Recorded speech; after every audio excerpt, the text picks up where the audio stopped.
Hello and welcome to This Week in Privacy. My name's Alexis Katafides and here are your regulatory highlights for this week. The UAE Cabinet announced that it had enacted its federal law on the protection of personal data. Key features of the law include data controller obligations, including impact assessments, breach notification, data protection officer appointment, and maintenance of data processing records.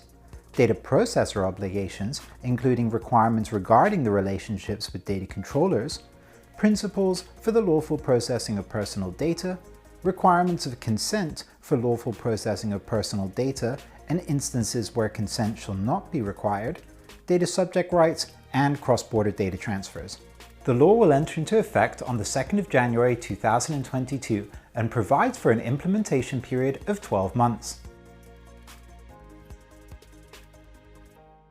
The Council of the European Union announced that it had reached a provisional agreement with the European Parliament on the Data Governance Act.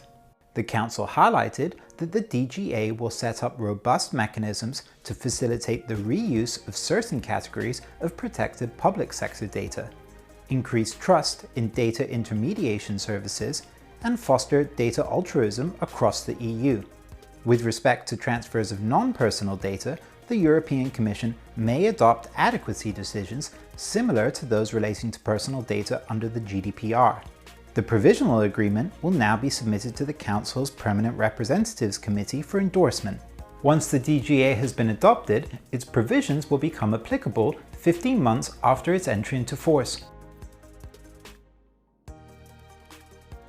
The Shanghai Municipal People's Government announced that the Shanghai data regulations had been adopted. The regulations clarify that they were developed in accordance with the data security law, the personal information protection law, as well as other laws, and outline terms and requirements in relation to data processing, data security, and public data. The regulations also addressed the processing of biometric data. Supervisory authorities are provided with powers to file a lawsuit where personal information is handled in violation of these regulations. The regulations will enter into effect on the 1st of January 2022. That's all for This Week in Privacy. Thanks again for watching, and I'll see you next week.